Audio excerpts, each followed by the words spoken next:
KOK 사성 프론티어 이장혁입니다. 반갑습니다.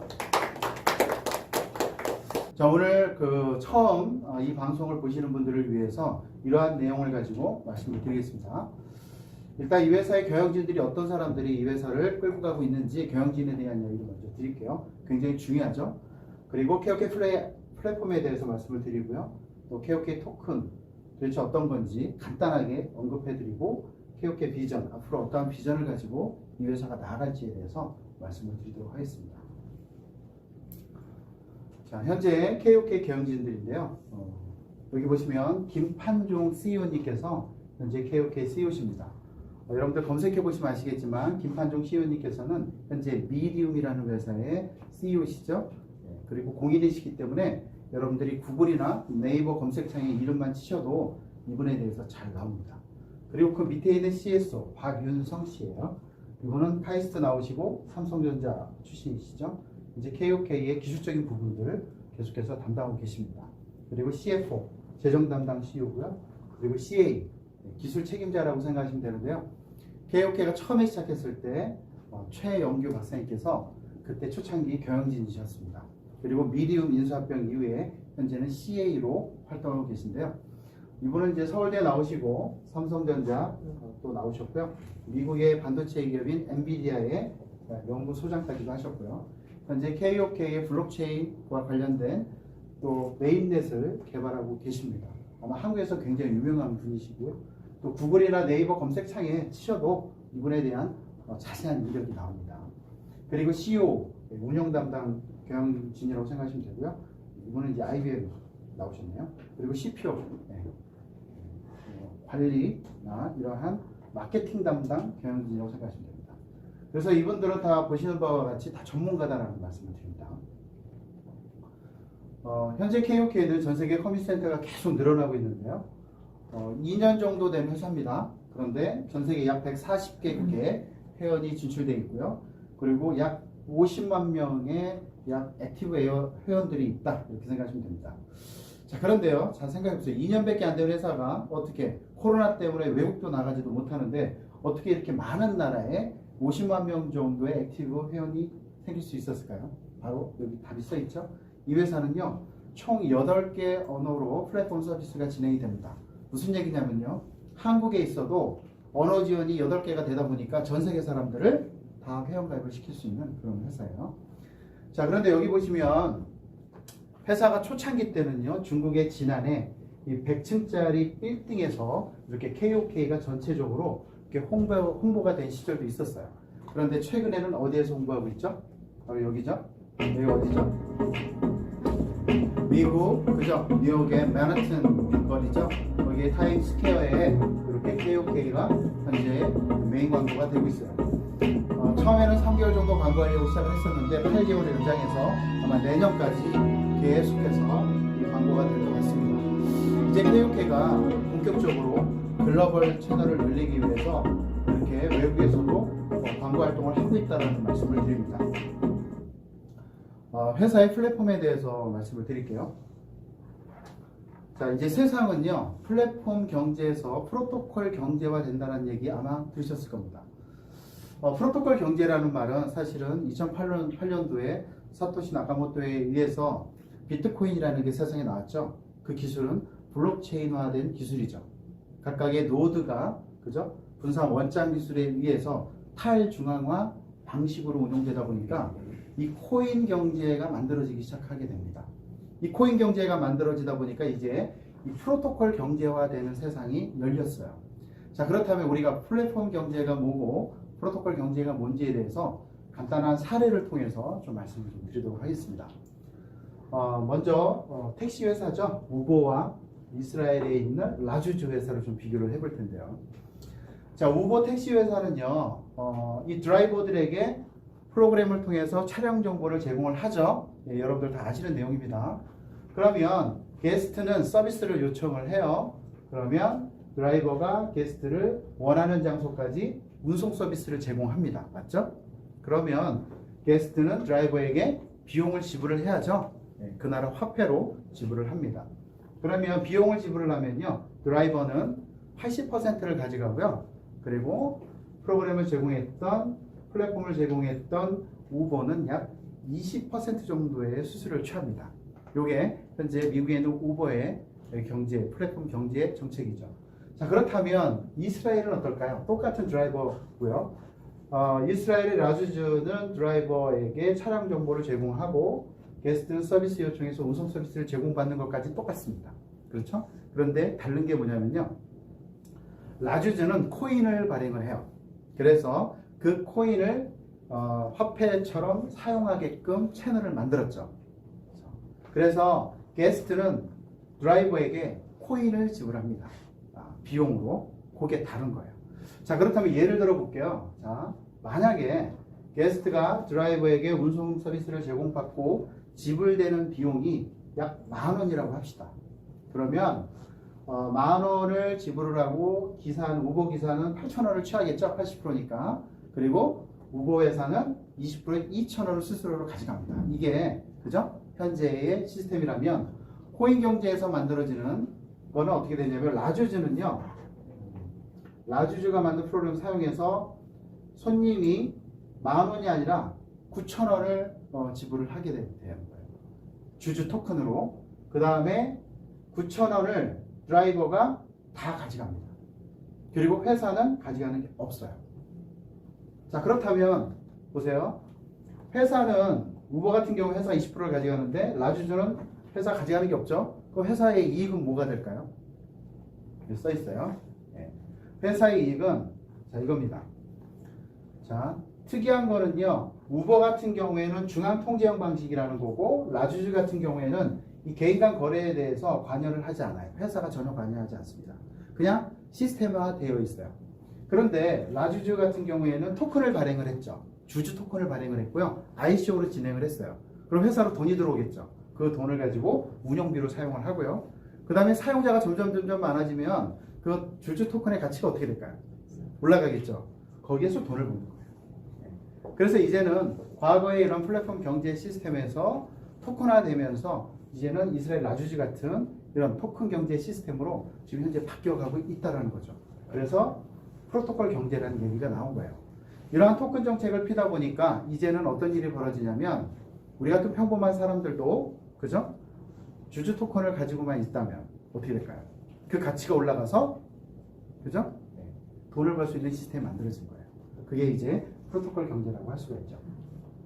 똑같습니다. KOK도 똑같은 방식이라고 생각하시면 돼요. 좀 설명드릴게요. KOK도 KOK 토큰을 발행을 했죠. 그 KOK 토큰을 가지고 있는 사람들이 평범한 우리들이 경제적인 안정을 찾을 수 있는 그러한 시스템을 만들었다라는 거예요. 그걸 우리는 프로토콜 기업이라고 하고 이러한 프로토콜 기업들이 많아지면 프로토콜 경제가 만들어지는 겁니다. 자, 그렇다면 KOK는 어떠한 플랫폼이냐? 디지털 컨텐츠라는 거예요. 읽어드릴게요. 블록체인 기술을 바탕으로 각 컨텐츠 산업을 융합하고 페어, 쉐어, 인에이블 기업 이념. 페어는 공평하고 정당한 대가를 지불하고 인에이블 모두 다 같이 부자가 될 수 있는 그러한 기업 이념으로 사용자와 컨텐츠 공급자 모두 윈윈할 수 있는 글로벌 통합 플랫폼 회사를 만들었다. 이게 이제 이 회사의 방향이었죠. 그죠? 누구와? 고객과 회사와 그죠? 제공자 모두 다 윈윈 할 수 있는 누구 한 사람만 돈 버는 게 아니고 서로 윈윈 할 수 있는 그런 기업을 만들어 보겠다라고 기업이 생겼다라는 거예요. 자, 그런데 이 디지털 콘텐츠 시장은요, 여러분들 아시겠지만 이러한 기업들이 거의 전 세계를 거의 독점하다시피 하고 있죠. 그죠? 거의 독점적인 지위를 가지고 있어요. 자, 그런데 이 시장에 KOK가 후발주자로 나타나면서 이들에게 도전장을 내밀었다라고 하는 건데 어떻게 생각하십니까? 이게 경쟁이 될까요? 좀 힘들지 않을까요? 그죠? 그래서 이들이 하고 있는 방식이 아니라 다른 방식. 이들은 플랫폼 기업이고 플랫폼 경제를 주도하는 기업이라면 KOK는 프로토콜 기업이고 프로토콜 경제화 되어 있다는 거죠. 그렇기 때문에 이들이 없는 걸 가지고 시작했다. 첫 번째가 블록체인. 그죠? 토큰화 시스템을 가지고 있어요. 이들은 아직 블록체인이 도입되어 있지 않죠. 사실 기존의 법정화폐를 통한 시스템과 토큰화 시스템이 현저하게 틀린 부분은 뭐냐면 바로 결제입니다. 결제. 이쪽은요. 신용불량자는 이용할 수가 없어요. 왜? 카드 결제거든요. 비자 마스터카드를 통해서 이용을 할 수가 있죠. 결제가. 근데 비자 마스터는 신용불량자는 이용할 수가 없습니다. 하지만 KOK 토큰은요. 신용불량자라더라도 인터넷만 되면 누구든지 결제할 수가 있어요. 결제 폭이 굉장히 넓어진 거죠. 그죠? 그뿐만이 아니죠. 블록체인 기술은요. 제작자들의 저작권을 보호할 수가 있어요. 아직 이쪽은 보호받을 수가 없죠. 요거 하나만 놓고 보더라도 굉장히 이점이 많다라고 말씀드릴 수가 있어요. 그런데 두 번째는요. 플랫폼 수수료까지 낮아요.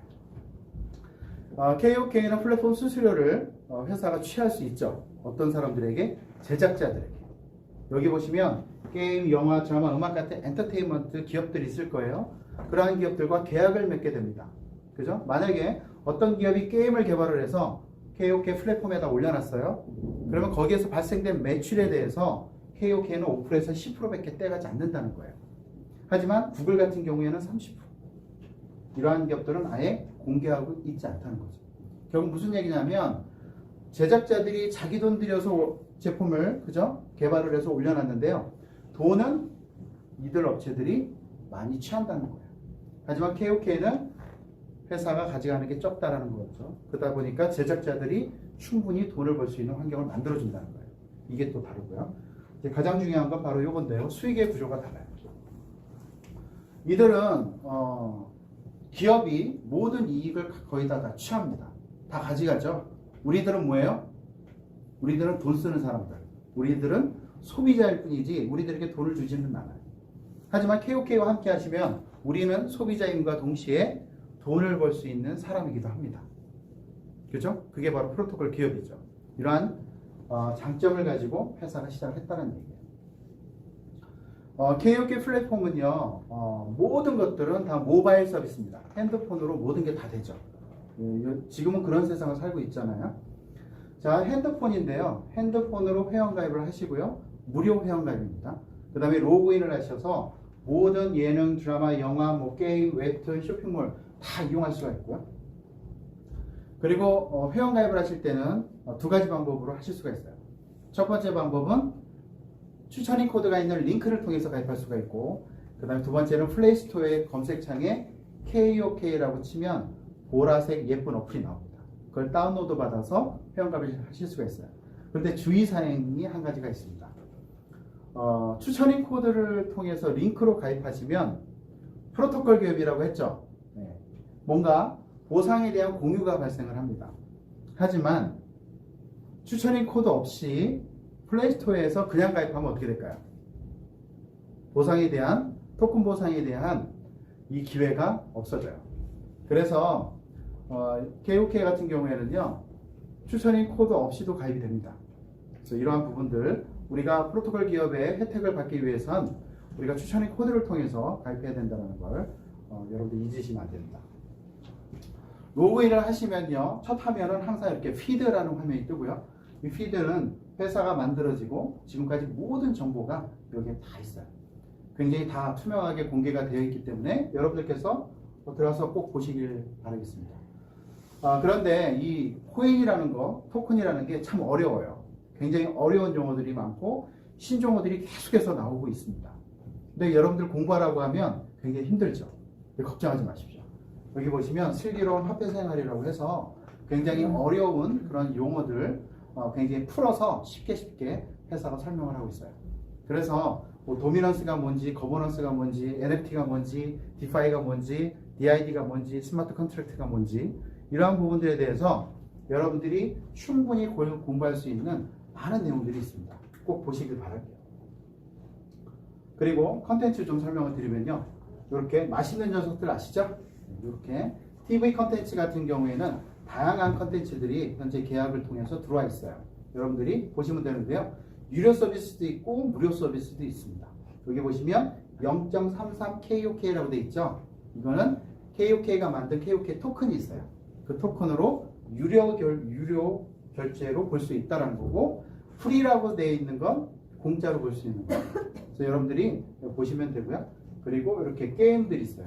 다양한 퍼즐 게임도 있고, 이건 중동에서 2등하는 게임 들어와 있죠. 그리고 요 마기아 게임은 KOK에서 직접 만든 게임들, 이러한 RPG 게임 같은 것도 이렇게 들어와 있습니다. 여러분들 이용하실 수가 있고요. 그리고 이렇게 웹툰 서비스가 있어요. 있고 영화 서비스가 있습니다. 넷플릭스와 같은 형식의 다양한 장르들이 있어서 여러분들이 보고 싶은 거 이렇게 골라서 보시면 됩니다. 그런데 영화편 보시는데 KOK 하나가 필요합니다. 현재 KOK 하나 가격은 2.5달러예요. 이해되셨죠? 그 정도면 한 편의 영화를 볼 수 있다는 거고 7일 안에만 보면 볼 수 있도록 되어 있고요. 또 조금 더 비용을 지불하면 소장도 할 수 있는 그러한 서비스들, 이러한 생태계들이 지금 다 만들어져 있다는 거예요. 또 이렇게 쇼핑몰도 있습니다. 브랜드 있는 제품 위주로 수천 가지 제품들이 있어서 여러분들이 이용하시면 되는데, 중요한 건 여기 이용할 때 뭐가 필요할까요? KOK 토큰이 필요합니다. 그래서 이벤트도 굉장히 많이 하고 마일리지도 굉장히 많이 주기 때문에 정말 상품 괜찮거든요. 제품을 정말 그냥 공짜로 200% 정도 마일리지면요, 내가 산 제품 그냥 공짜다 이렇게 생각하시면 됩니다. 그 정도로 많은 이벤트를 하고 있어요. 자, 그런데 KOK 토큰으로 이용한다고 말씀드렸죠. 그럼 우리는 KOK 토큰을 좀 많이 가지고 있는 게 좋으실 거예요. 그래서 회사는 이 KOK 토큰을 보관할 수 있는 지갑을 가지고 있는데요. KOK 토큰뿐만이 아니고 비트코인, 이더리움, USDT, 테더코인까지도 이렇게 같이 보관하실 수가 있는 지갑들입니다. 이러한 지갑이기 때문에 입금과 출금이 가능한데요. 입금할 경우에는 이 네 가지를 다 입금해서 보관하실 수가 있고요. 출금할 때는 KOK 토큰만 출금할 수가 있어요. 그래서 KOK 토큰을 출금할 때는 상장되어 있는 거래소로 출금하시면 되겠죠. 해외 거래소에 상장이 되어 있습니다. 그 부분은 뒤에 가서 설명을 드릴게요. 자, 그러면 여러분, KOK 토큰을 많이 가지고 있는 게 좋을까요? 나쁠까요? 좋겠죠. 왜? 이런 거 다 이용할 수 있고요. 쇼핑몰에서 제품도 공짜로 다 사용할 수 있잖아요. 그죠? 그리고 KOK 토큰을 많이 가지고 있으면 현금화도 가능하고 해외 거래소로 옮겨서 다른 코인 재테크도 할 수 있고 다양한 재테크를 할 수가 있죠. 그죠? 그렇다면 KOK 토큰을 우리가 좀 많이 가지고 있는 게 좋은데, 가지고 있는 방법은 두 가지 방법밖에 없어요. 첫 번째 방법은 거래소에 KOK 토큰이 상장되어 있는 거래소에서 KOK 토큰을 사는 방법이 있죠. 또 한 가지 방법은 여기 보시면 채굴이라고 되어 있어요. 이걸 한번 눌러보세요. 그러면 이 화면이 이렇게 뜹니다. 자, 채굴이라고 해서 무슨 채굴기를 사거나 해시파워를 사는 그런 거는 아니에요. 우리가 그냥 이 회사에 투자한다라고 생각하시면 돼요. 간단하게 생각하시면 되는데요. 자, $100 이상만 이 회사에다 투자를 하시면 이 회사는 KOK 토큰을 매일매일 데일리로 저에게 줍니다. 그런데 큰 돈을 투자하면 KOK가 많이 나오겠죠. 작은 돈을 투자하면 작게 나와요. 그런데 중요한 건 매일매일 준다는 거예요. 그러면 언제까지 주냐? 내가 투자한 돈의 2배까지만 줍니다. 그게 이제 이 화면을 보시면 이게 뭐냐면 내가 이 회사에 투자한 돈이라고 생각하시면 돼요. 그러면 여기에 2배까지 준다고 했죠? 그거는 여기에 써져 있습니다.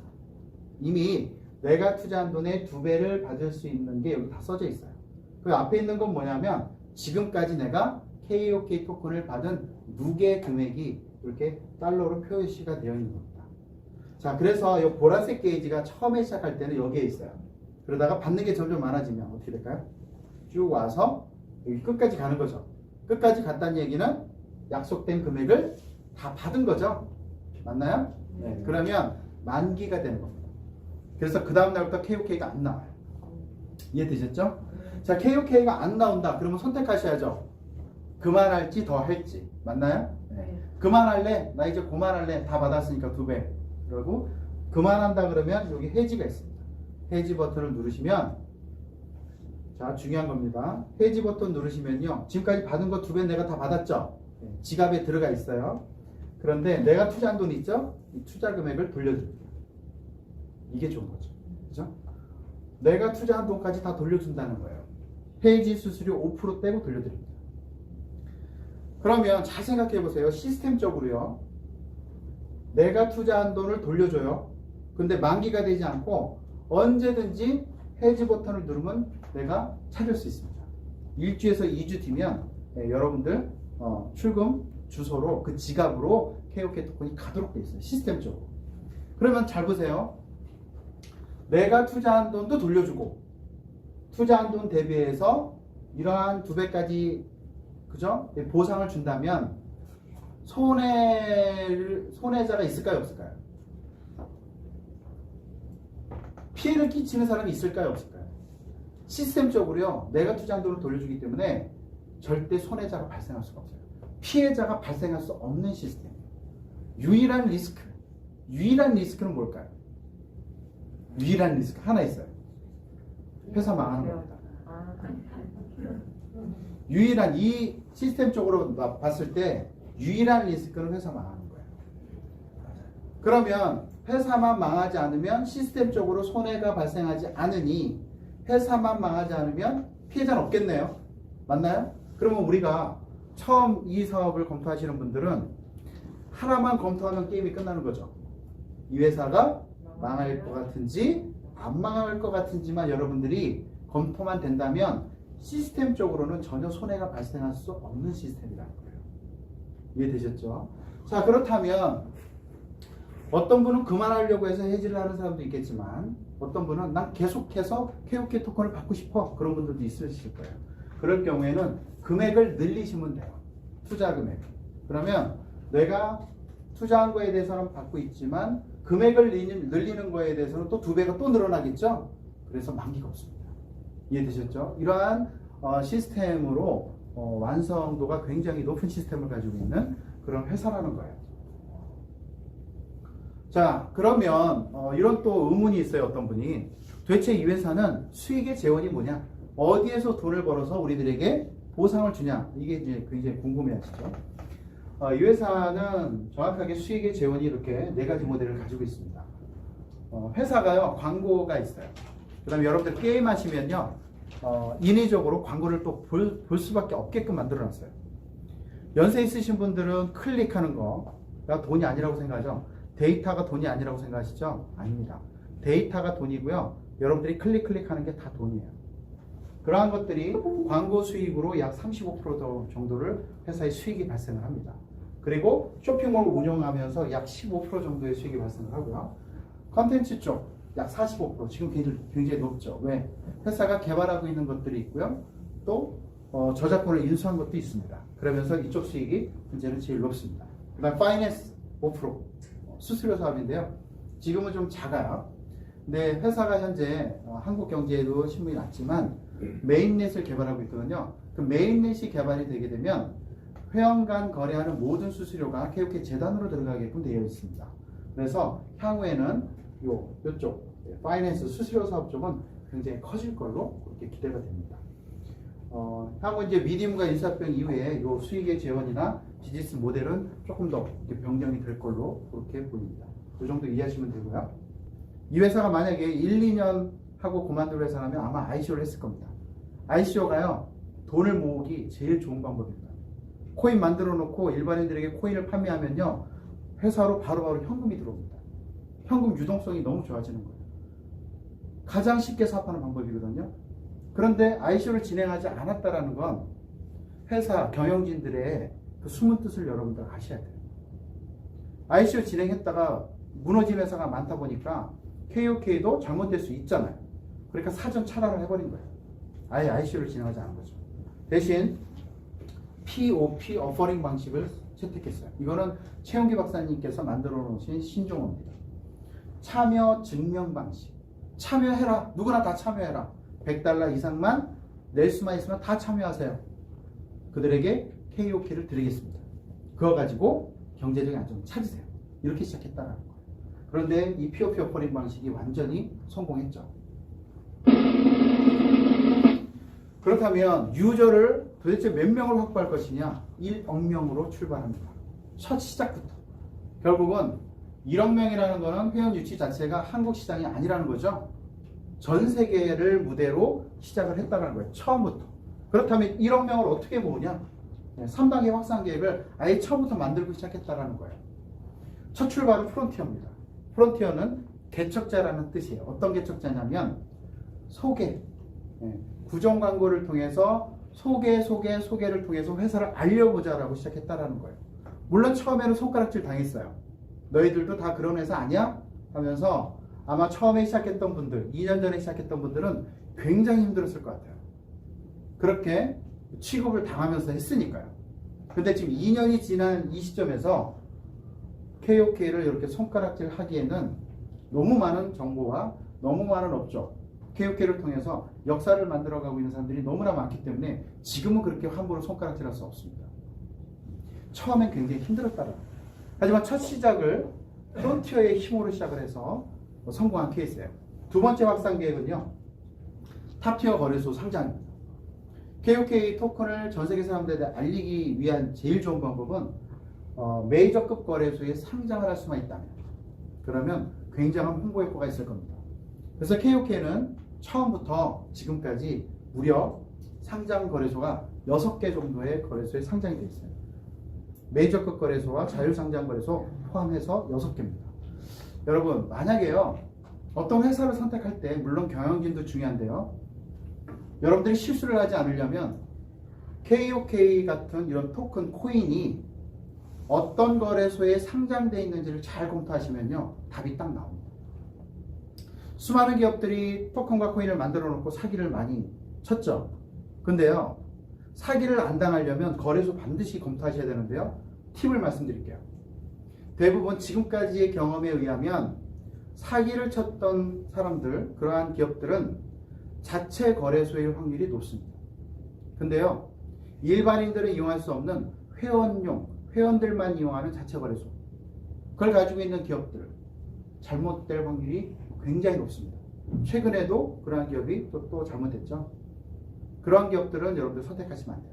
두 번째는요, 어떤 기업이 토큰이나 코인을 만들어 놓고 상장을 했는데 그 상장된 거래소 수준이 중하급 정도 수준밖에 안 되는 거래소가 있어요. 기업을 평가하지 않고요, 돈만 주면 언제든지 올려주는 그런 하급 거래소가 있습니다. 거래소 얘기를 들어봤는데 무슨 거래소인지 알지도 못하는 거래소들이 있죠. 그런 거래소를 통해서 비즈니스를 하는 그런 기업들 아이템은 절대 선택하시면 안 됩니다. 그러한 기업들은 대부분 상장을 1개나 2개 정도의 중하급 거래소에 상장을 합니다. 왜? 그래야지 문 닫고 도망갈 수가 있습니다. 메이저급 거래소에 절대 상장하지 않습니다. 그건 바보죠. 문 닫고 도망가야 되는데 왜 메이저급 거래소에다가 엄청난 시간과 돈을 들여서 거기에다 왜 상장을 합니까? 그죠? 근데 KOK는요, 무려 6개라고. 사실 이것만 검토하면 KOK를 선택할 충분한 이유가 돼요. 무슨 말인지 아시겠죠? 자, 3단계 확산 계획은요, 컨텐츠 쪽이에요. 지금은 회원들이 많이 이용하지만 내년쯤 되면 일반인들이 많이 이용할 수 있는 정도까지 수준을 올리겠다라는 건데, 회사의 방향은 완전히 정해져 있죠. 어디죠? AR, VR 쪽이라는 거예요. 증강현실과 가상현실이 회사의 최종 종착지입니다. 이 안으로 다 들어가는 거예요. KOK 컨텐츠는요, 디지털 컨텐츠잖아요. 이 모든 디지털 컨텐츠가 이 안으로 다 들어가게끔 되어 있다는 거예요. 자, 그래서 5년 안에 약 1억 명을 유치를 하겠다라고 첫 출발을 했는데, 회사가 너무 잘하고 있어서요, 정말 기대가 됩니다.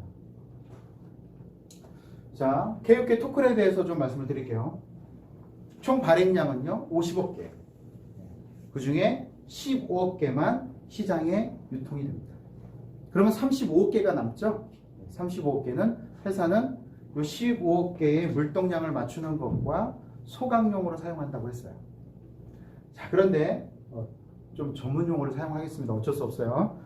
자, 이 방식은 채굴이라고 하지만 발행 코인이라고 생각하시면 되고요. 디포스 방식입니다. 위임 지분 증명 방식으로 발행된다고 생각하시면 되고요. 발행에 대한 주체는 경영진이 가지고 있습니다.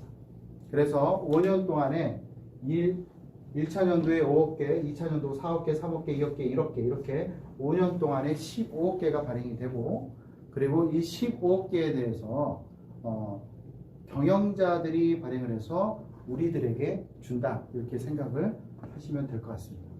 그런데 이제 메인넷이 개발되면 이 부분들은 조금 바뀔 수가 있어요. 그거는 회사가 또 수학공지라든지 여러 가지 또 차후 계획을 여러분들에게 말씀을 드릴 겁니다. 아무튼 중요한 건 50억 개 중에 15억 개만 유통이 되고 35억 개는 소각을 한다. 소각이 뭐죠? 없애는 거죠. 왜 없애냐면요, 가격을 상승시키려고 하는 게 회사의 의도라는 거죠. 여러분 잘 아시겠지만 50억 개 중에 15억 개가 시장에 유통이 되는데 15억 개를 중에서 소각을 통해서 계속 개수를 줄여 나간다는 거예요. 그런데 전 세계 사용자가 늘어나니까 희소 가치가 높아지죠. 그러니까 당연히 가격이 상승되는 겁니다. 그래서 회사는 소각 정책을 통해서 또 거래소, 메이저급 거래소의 지속 상장을 통해서 계속해서 그 시세를 올리려고 회사가 굉장히 노력을 했고요. 처음에 회사가 시작할 때는 0.14달러로 시작을 했었죠. 하지만 지금 2년 정도가 지난 이 시점에서는 2.5달러까지 거의 1700% 정도 상승이 된 상태입니다. 제가 이렇게 많이 상승됐다고 하니까 어떤 분이 뭐라 그러냐면, 야, 그렇게 많이 상승됐으면 이제 빼! 그러더라고요. 빼야 됩니까? 빼면 안 돼요. 왜냐면 KOK 2년 전에 KOK 시작할 때는요, 혼자 KOK가 외롭게 이 길을 걸어갔어요. 그리고 이 엄청난 업적을 이뤄냈어요. 하지만요, 이제는 혼자만 걸어가는 길이 아니에요. 뒤에 가서 말씀드리겠는데, 미디움이라는 회사와 인수합병이 되면서 이제는 함께 걸어가는 세상이 열리고 있어요. 이 세상은요, 너무나 큰 비전과 새로운 역사를 만들어 갈 겁니다. 근데 이 중요한 시점에 뺀다고요? 안 됩니다. 네. 왜 안 되는지는 뒤에 가서 제가 다시 한번 설명드릴게요. 자, 그러면 소각을 하는지는 검토 한번 해봐야죠. 네. 왜? 소각한다고 해놓고 소각 안 하는 기업들이 많대요. 자, 그러면 소각 한번 볼게요. 자, 1차 소각이요. 작년도 1월 15일 날 1999만 개가 소각이 된 걸 여러분들 보실 수가 있습니다. 블록체인 기술이기 때문에 위변조가 안 되고요. ERC20 기반의 이더리움 계열이기 때문에 이더스캔에 기록이 되어 있습니다. 이 TSID를 복사해서 여러분들 핸드폰에다 그냥 붙여놓기만 해도요. 여러분들 다 그 자리에서 다 확인이 가능한 거예요. 자, 속일 수가 없는 겁니다. 자, 1차 소각 진행했고요. 작년도 6월 1일 날 2차 소각 3,257만 개를 정확하게 소각한 걸 보실 수가 있습니다. 작년도 8월 6일 날 3차 소각 500만 개를 정확하게 소각했습니다. 자, 그러면 작년도에 3차 소각 진행했네요. 올해도 소각을 했을까요? 안 했을까요? 했습니다. 올해 6월 2일 날 100만 개 1차 소각이 진행됐고요. 그 다음에 또 하겠죠? 2차 소각, 3차 소각 하겠죠? 내년에 또 하겠죠? 내후년 계속 하겠죠? 계속 5년 동안 계속 할 거예요. 결국 어떻게 될까요? 시세는 올라갈 확률이 높다. 그 다음에 메이저급 거래소에 아직 더 상장을 계획을 가지고 있어요. 그러면 올라가겠죠. 거기다가 회사가 지금 계속해서 발전하고 있거든요. 네, 이러한 언론 플레이를 통해서 또 기사화되는 것들이 계속 나온다면 보유하려고 하는 사람들이 굉장히 많아질 것이고 살려고 하는 사람이 굉장히 많아질 걸로 보여요. 그래서 정말 굉장히 시세 상승이 있을 걸로 정말 기대가 됩니다. 자, 이 회사의 비전인데요. 처음에 회사가요, 언제 만들어졌냐면 2019년도 9월달. 이때요, 재단이 설립되고 쇼케이스를 했습니다. 오픈식이에요. 이 쇼케이스 오픈 영상은요, 이미 유튜브라든지 인터넷에 다 공개가 되어 있어요. 언제 했냐면 9월 30일 날 했고요. 용산 드래곤 호텔 그 시티에서 약 300에서 500여 분의 내빈과 국회의원 8분이 오셔서 4분이 축하해 주시면서 화려하게 시작을 하는 회사입니다. 그리고 마기아 게임과 호텔왕 게임을 런칭을 했죠. 호텔왕 게임은요, 전 세계 최초로 돈을 벌 수 있는 부동산 게임이었었어요. 그때 당시에 이 호텔을 분양을 했는데요. 3차 완판까지 끝났고요. 그때 당시에 8만 채 정도가 분양이 됐습니다. 분양가는 제일 싼 말리부 호텔이 뭐 30만 원, 50만 원, 그죠? 뭐 100만 원 이렇게 했었거든요. 자, 50만 원 정도로 산 사람도 있을 텐데 그 50만 원 주고 산 그 말리부 호텔, 디지털 화폐예요. 아니, 디지털 호텔이에요. 그 호텔을 산 다음에 지금 2년이 지났는데 지금 얼마면 그 말리부 호텔 얼마에 여러분들이 사실 수 있는지 아세요? 그 50만 원짜리? 지금 여러분들 한 2,500만 원 정도 주셔야 돼요. 지금. 이거는 믿거나 말거나. 50만 원짜리가 2,500만 원이 된 이유가 있겠죠? 뒤에 가서 설명드릴 거예요. 그런데 더 높아질 확률이 높아요. 그리고요, 마기아 게임은요, 이 회사에서 만든 게임이고요. 구글에다가 올려놨어요. 유저가 없기 때문에 처음부터 유저를 가지고 시작하는 회사가 아니거든요. 그러다 보니까 구글에다 올려놨는데 다운로드 1등을 합니다. 그러면서 K클라비스로부터 수십억의 자금이 들어오죠. 그리고 쇼핑몰 오픈하고 월드게임들 런칭하고 거래소 상장까지. 처음에는 GBG 거래소, 그 다음에 빗썸 글로벌. 지금 빗썸 글로벌은 비트 글로벌로 바뀌었어요. 특허법 때문에. 그래서 GBG 거래소와 빗썸 글로벌 거래소까지 이걸 8개월 만에 다 끝냈습니다. 근데 여기에서 여러분들이 꼭 검토를 해야 될 건 바로 K클라비스라는 회사가 어떤 회사인데, 어떤 기업인데 이 회사에 수십억을 투자하느냐. 이거를 꼭 검토하시길 바랄게요. 저는 사실 이거 알아본 다음에 완전히 믿음을 얻었거든요. 미래에셋을 만드신 분은 박현주 회장님인데요. 그때 당시에 부회장님이 구재상 부회장님이 계셨어요. 구재상 부회장님이 나와서 만든 기업이 K클라비스입니다. 그리고 이 K클라비스가 회사에 돈을 수십억을 넣었다는 얘기예요. 엔젤 투자거든요. 기업이 성장하기 전에 선투자하는 걸 말해요. 그렇다면 이 KOK라는 기업이 성장 가능성이 있으니까 돈이 들어왔지 않겠습니까? 미래에셋을 만드신 분인데, 그죠? 저는 이거 검토하면서 완전 믿었거든요. K클라비스라는 회사, 구재상 회장님이 만든 회사인데, 여기에서 투자 자금이 들어올 정도면 이 회사 괜찮겠다. 좀 그렇게 생각했거든요. 잘 한번 여러분들이 꼭 기사도 찾아보시고 꼭 여러분들이 다 검토해 보시길 바랄게요. 자, 이 회사는요, 참 재미있는 건 뭐냐면 항상 로드맵을 먼저 만들어 놓고 이 약속을 정확하게 지킨다는 거죠. 대부분 기업들이 로드맵을 다 만드는 건 아니에요. 로드맵을 만든다 하더라도 약속을 다 지키는 것도 아닙니다. 그런데 회사가 어떤 신뢰를 얻었냐면 이 약속을 다 지켰다는 거예요. 자, 그러면 이게 언제 끝났냐면 작년 5월에 1차 로드맵이 끝났다는 얘기는 2차 로드맵이 또 만들어졌겠죠. 작년도 6월달 다시 또 2차 로드맵이 또 시작이 됐고요. 여기까지 다 끝났어요. 여기까지 이 앞에 있는 것들 다 끝냈고요. 여기까지 약속을 지켰습니다. 약속을 지킨 이후에 미디움과 인수합병이 일어났죠. 그죠? 그래서 이러한 것들이 전개되고 있어요. 자, 이거는 이제 미디움이 판단하겠죠. 이거를 계속 끌고 갈지 안 할지는 회사가 판단할 겁니다. 그런데 글로벌 메신저는 현재 만들고 있어요. 콕톡이 자칭 콕톡이 될 겁니다. 그건 현재 만들고 있고요. 전 세계 언어 다중 지원 서비스가 포함된다라고 얘기를 들었어요. 그 다음에 이게 이제 대박인데요. SNS 커뮤니티. 저는 이 서비스가 페이스북이나 인스타그램 정도 수준이라고 생각했는데 그게 아니에요. 뒤에 가서 말씀드릴 건데 세상에 없는 게 개발되고 있습니다. 그걸 뒤에 가서 좀 설명을 드릴게요. 그 다음에 메이저 거래소 지속 상장을 했는데요. 마일스톤 1기 때는 GBG 거래소하고 GBG 거래소는 중국에 있습니다.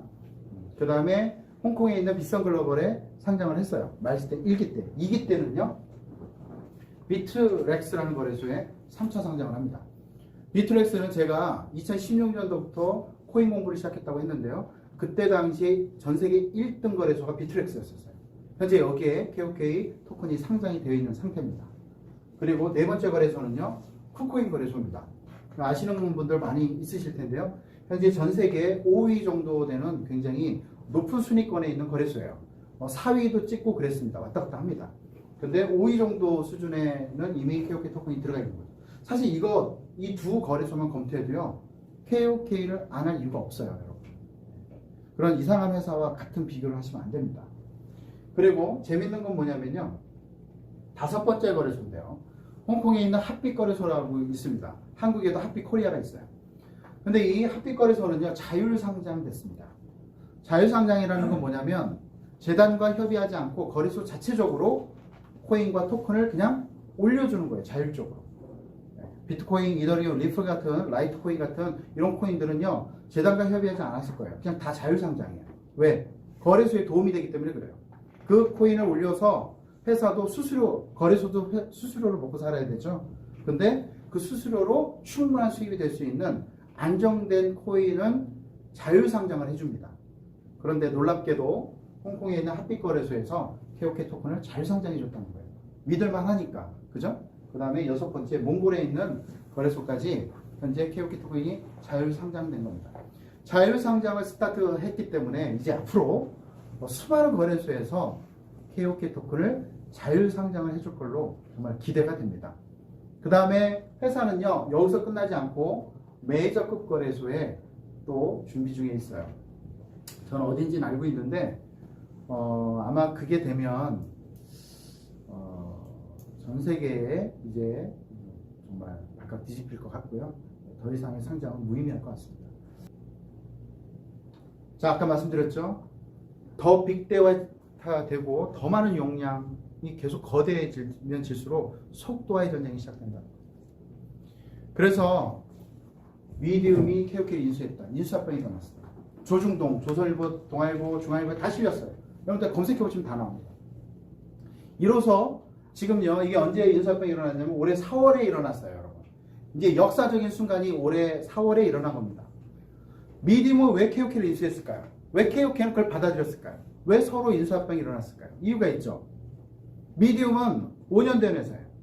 5년 동안 뭘 했냐면 블록체인 속도와 관련된 기술을 계속해서 개발하고 있었어요. 그리고 VR이 아니라 AR 시장에 대해서 준비를 하고 있었어요. 그러면 KOK는요? KOK는요, 블록체인 플랫폼을 개발하고 있었고요. 그리고 VR 쪽을 개발하면서 인프라를 계속 확장하고 있었다는 거죠. 유저를 모으고 있었어요. 유저는요, 일반 유저가 아닙니다. 충성도가 높은 진성 유저입니다. 회사를 떠나지 않는 유저를 모으고 있었다는 거예요. 왜? 회사가 가져가는 보상을 그들에게 주면서, 우리들에게 주면서 진성 유저를 확보하고 있었죠. 그래서 KOK는요, VRCT를 만들기 위해서 다른 건 다 가능한데 뭐가 문제냐면 속도가 문제라는 거예요. 용량은 점점점 커질 것이고 더 많은 사람이 이용하면 끊김없이 서비스가 돼야 돼요. 그럼 블록체인 속도가 필요하죠. 근데 그걸 미디움이 가지고 있었다는 거예요. 미디움은 뭐가 필요했냐면요, 유저가 필요했었어요. 유저도 어떤 유저냐면 진성 유저가 좋죠. 들락달락하는 유저가 아니라 회사와 끝까지 함께할 만한 진성 유저를 많이 가지고 있는 기업이 있다면, 그리고 블록체인 기업이 있다면, 그죠? 그걸 KOK를 선택한 거죠. 서로 요구한 게 딱 맞았다. 그래서 인수합병이라는 거예요. 그래서 올해 4월 이후에, 인수합병 이후에 엄청난 역사가 지금 만들어져 가고 있는 이 중요한 시점에 저와 여러분들이 현재 함께 하고 있다는 얘기예요. 그래서 대한민국에 있는 블록체인 투데이 잡지 표지 모델로 나오셨죠? 누구예요? KOK 재단의 최영기 박사님, 미디움 재단의 김판종 CEO님 같이 이렇게 나오셨죠. 여기 뭐라고 실렸어요? 4차 산업의 진정한 블록체인 기업인 미디움이 코플레이를 품고 코어 기술의 새 역사를 쓰겠다. 왜? 인수했으니까 품고 새 역사를 또 써내려가겠다는 거예요. 지금까지도 엄청난 업적을 가지고 있지만 새 역사를 쓰겠다는 겁니다. 지금 그렇게 돼가고 있죠. 언론 플레이가 시작됐으니까요. 자, 이분 유명하신 분이죠. 누구예요? 토마스 프레이 박사님 아세요? 구글이 선정한 최고의 미래학자입니다. 이분이 많은 책을 썼죠. 저 최근에 쓴 책도 또 읽고 있는데요. 이분이 많은 이야기를 하셨고요. 현존하는 사람이죠.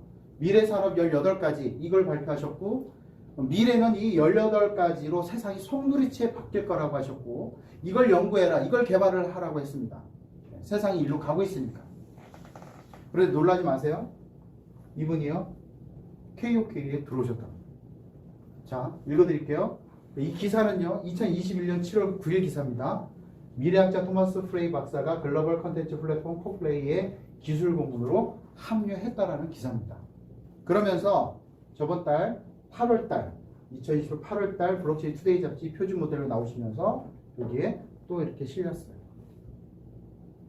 미디움의 글로벌 기술 고문단으로 합류하셨다. 미디움이 KOK를 인수했고 같은 회사가 됐죠.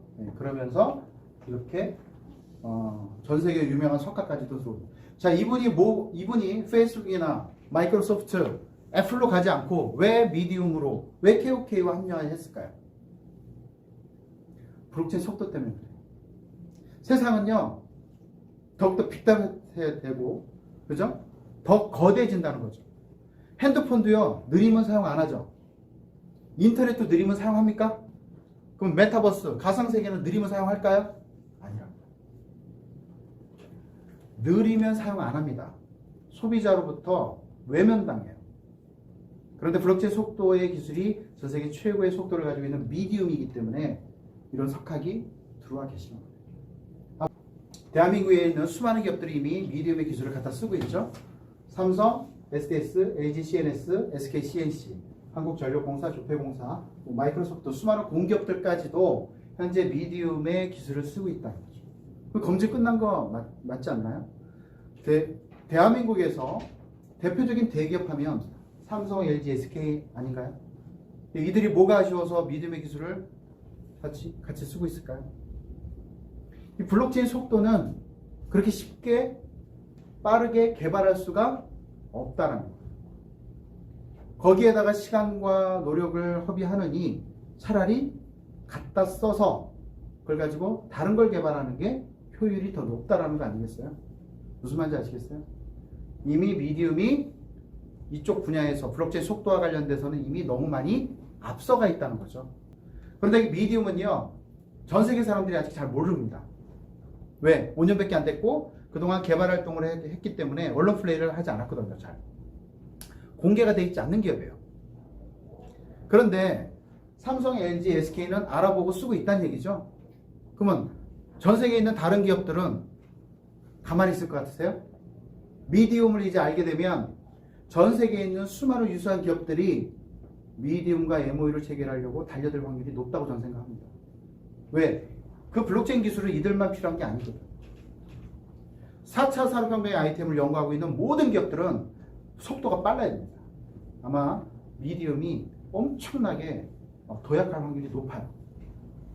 아직 미디움이 수면 위에 본격적으로 올라와 있지 않기 때문에 모를 뿐이지, 지금 언론 플레이를 시작했기 때문에 이제는 안다는 거예요, 여러분.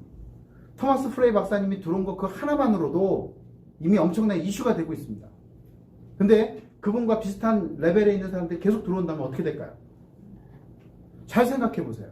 이게 기회인지 아닌지.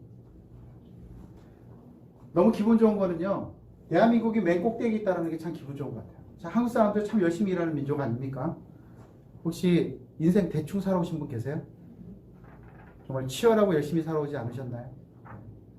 근데 이상하게 돈들은 다 어디 있는 거죠? 참 외국 사람들이 돈을 참 잘 벌어가는 것 같아요. 한국 사람들은 일을 열심히 하고. 근데요, 우리도 이제 좀 돈 좀 벌 수 있는 기회가 만들어졌어요. 대한민국에 KOK 플레이라는 회사가 나타났다는 거예요. 2년 전에 그렇게 손가락질 당하고 그렇게 과시를 받으면서 했던 KOK가요, 미디움 인수합병 이후에 새로운 역사를 만들어가고 있습니다. 이제 우리가 전 세계 주역이고요, 우리가 기득권입니다. 우리 밑으로 한국을 통한 교포들이 많이 들어오고 있고요, 그들을 통해서 순수 외국인들이 지금 KOK에 굉장히 많이 합류하고 계십니다. 아마 올해 회사가 추진하고 있는 3차 로드맵 발표 이후에 회사가 하고 있는 수많은 프로젝트들이 있겠죠. 오늘 제가 말씀드린 내용들도 굉장히 많습니다. 그러한 것들의 약속을 잘 지켜준다면 내년쯤 됐을 때 도대체 전 세계로 얼마나 많이 빠르게 확산이 될지 정말 기대가 됩니다. 우리들에게 기회가 왔다라는 거예요. 전세 최고의 기술력이라고 이제는 말할 수 있어요. 미디움과 인수합병 이후에 가장 빠른 블록체인 속도를 가지고 현재 개발하고 있는 모든 프로젝트들이 아마 시장을 선도할 거로 예상이 됩니다. 사실 VR과 AR 시장은요, 아직 주인공이 없죠? 독보적인 1등이 없어요. 없어요. 근데요, 미디움이 AR, VR을 KOK와 함께 시작할 때 아마 그때는 조금 달라질 겁니다. 왜? 가장 빠른 서비스는 저희가 될 테니까요. 세상은요, 느린 건 사용하지 않습니다. 그들이 아무리 기술력이 있다고 얘기해도 속도가 느리면 사용 안 한다는 거예요. 근데 가장 빠른 속도를 하는 기업이 어쩌면 이 시장의 주인공이 될 수 있다는 얘기예요. 그 기대감에 수많은 사람들이 이 회사에 몰려들고 있는 겁니다. 저와 여러분도 이 자리에 있는 거고요.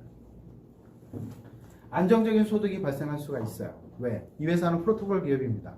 회사가 이익을 다 취하지 않아요. 우리들에게 나눠줍니다. 그런데 공격하는 사람들이 있어서 개선책을 내놓으면서 계속 발전해 나간다는 거예요. KOK와 함께 하시는 분들은요, 경제적인 안정뿐만이 아니라 가난의 고리를 완전히 끊을 수 있는 기가 막힌 아이템이라는 거 말씀을 드립니다. 클래스는 완전히 다르다고 말씀드릴 수가 있어요. 과연 내년에, 내후년에 미디움과 함께하는 KOK와 과연 상대할 수 있는 기업이 있을까? 글쎄요. 미디움과 보다 더 빠른 속도로 구현해내는 어떤 기업이 있다면 그러겠죠. 근데 아직까지는 없어요. 미디움이 세계 1등입니다. 저는 미디움의 기술팀이 세계를 선도한다고 생각합니다. 그러니까 토마스 프레이 박사님도 들어오신 거예요. 올해와 내년, 내후년에 아마 역사가 일어날 걸로 기대가 됩니다. 대한민국의 새로운 역사를 써내려갈 거라고 생각해요. 아직은 작은 기업이지만 분명히 내년, 내후년에 정말 감히 말씀드립니다. 삼성을 능가하는 그런 회사가 되지 않을까라는 생각을 해봅니다. 마무리할게요. 제가 좋아하는 마인 회장님인데요. 요새 조금 힘드세요. 그래도 이분을 제가 좋아하니까 이분이 좋아하는 말을 좀 하겠습니다. 여러분들은 가난하게 살고 싶은 사람은 없죠? 근데 마인드가 가난하면 안 된대요. 자, 뭐라고 말씀하시냐면요. 성공하는 사람은요, 믿기 때문에 보인답니다. 믿음이 먼저라는 거예요. 그리고 일반 사람들은요, 보여야지 믿는답니다. 그리고요, 실패하는 사람들은요, 보고도 믿지 않는다. 노숙자였었어요. 천만전자가 됐죠. 자, 뿌린 대로 거두는 것이다. 노력과 성실은 배반하지 않는다. 포기하고 싶은 그 순간 바로 다시 시작하라. 인간에게 가장 큰 선물은 자기 자신에게 기회를 주는 것이라고 했습니다.